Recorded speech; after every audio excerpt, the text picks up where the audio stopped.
Assalamualaikum warahmatullahi wabarakatuh. Hai semuanya, kembali lagi di video saya. Perkenalkan, nama saya Siti Khadijah.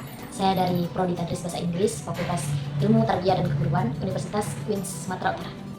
Baiklah, di video kali ini saya ingin menjelaskan mengenai evaluasi dalam pendidikan Islam untuk memenuhi tugas mata kuliah ilmu pendidikan Islam.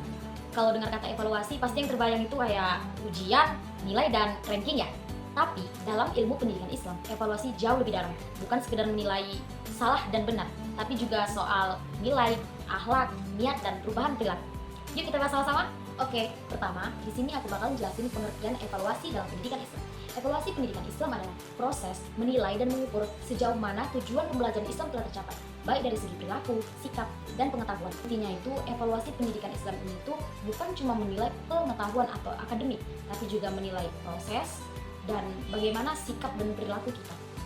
Karena tujuan evaluasi dalam pendidikan Islam adalah mengetahui sejauh mana mahasiswa terhadap pembelajaran Islam, menilai perubahan akhlak, ibadah, dan sikap hidup, menjadi refleksi bagi guru dan siswa, dan mendorong perbaikan karakter dalam diri.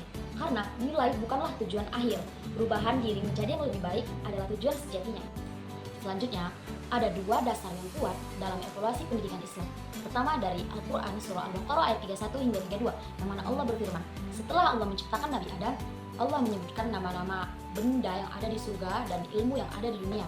Setelah menyebutkan itu, Allah menyuruh para malaikat untuk menyebutkan kembali apa yang telah Allah sebutkan. Namun para malaikat tidak bisa menyebutkan apa yang sudah Allah sebutkan tadi. Kemudian Allah menyuruh Nabi Adam, dan dengan lancar Nabi Adam menyebutkan seluruh yang disebutkan oleh Allah. Surah ini menunjukkan bahwa evaluasi sendiri pertama kali dilakukan oleh Allah untuk menguji pengetahuan manusia, yaitu Nabi Adam. Dasar kuat yang kedua adalah dari dalam hadis, yang mana para beberapa sahabat meriwayatkan bahwa Rasulullah SAW mengevaluasi hafalan Al-Quran para sahabat dengan metode menyimak. Rasulullah menyuruh para sahabat menyetor hafalan mereka, dan Rasulullah menyimak hafalan. Apabila ada yang salah, maka Rasulullah akan mengoreksi. Hadis ini menunjukkan bahwa evaluasi itu harus dilakukan dengan secara langsung, jujur, dan penuh kasih sayang. Selanjutnya, jenis evaluasi. Jenis evaluasi terbagi menjadi dua.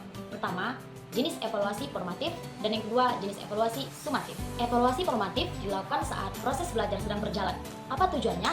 Untuk memberi perbaikan secara langsung, misalnya seperti mengasih kuis harian, atau langsung praktik mengenai pembelajaran. Yang kedua, evaluasi sumatif yang dilakukan di akhir pembelajaran untuk mengetahui hasil akhir siswa. Contoh seperti ujian akhir semester atau presentasi di akhir semester. Selanjutnya, metode apa saja sih yang digunakan guru untuk mengevaluasi pendidikan? Ada beberapa metode. Yang pertama, metode ujian tulis. Guru bisa menulis soal atau langsung menyuruh siswa menjawab soal dengan tulis tangan. Yang kedua, bisa dengan ujian lisan. Guru meminta siswa untuk menjelaskan mengenai materi pembelajaran. Yang ketiga, observasi. Guru bisa langsung menilai bagaimana sikap atau perilaku siswa setelah mempelajari materi tersebut. Dan yang terakhir itu ada wawancara. Guru bisa mewawancarai murid apakah mereka senang mempelajari materi itu atau mereka tidak senang, dan apa alasan mereka. Nah, teman-teman, ternyata evaluasi juga bisa dilihat dari cakupannya. Yang pertama, evaluasi mikro. Evaluasi mikro dilakukan di tingkat kelas atau individu, biasanya terhadap guru dan siswa. Evaluasi mikro ini seperti yang saya jelaskan dari tadi, itu adalah termasuk dari evaluasi mikro. Itu penilaian guru ke siswa, itu disebut dengan evaluasi mikro. Sedangkan evaluasi makro dilakukan di skala besar, misalnya oleh pemerintah dan lembaga. Contohnya, kurikulum dilakukan secara nasional dan penelitian tentang mutu lulusan madrasah. Intinya, evaluasi mikro ini fokus pada siswa, evaluasi makro ini fokus pada sistemnya, dan kedua-duanya ini sama-sama penting ya teman-teman. Dan perlu teman-teman ketahui, evaluasi dalam Islam harus berlandaskan dengan prinsip-prinsip luhur seperti adil dan objektif. Tidak boleh pilih kasih, mendidik dan membina, bukan menjatuhkan, mendorong pada perubahan positif, bukan sekedar menilai, karena Rasulullah pun mendidik dengan penuh kasih sayang, tapi tegas dalam kebenaran. Baiklah teman-teman, sekian penjelasan saya mengenai evaluasi dalam pendidikan Islam. Jika saya ada salah, saya mohon maaf, dan terima kasih sudah menonton video saya. Saya akhiri dengan wabillahi taufiq wal hidayah. Wassalamualaikum warahmatullahi wabarakatuh. Bye.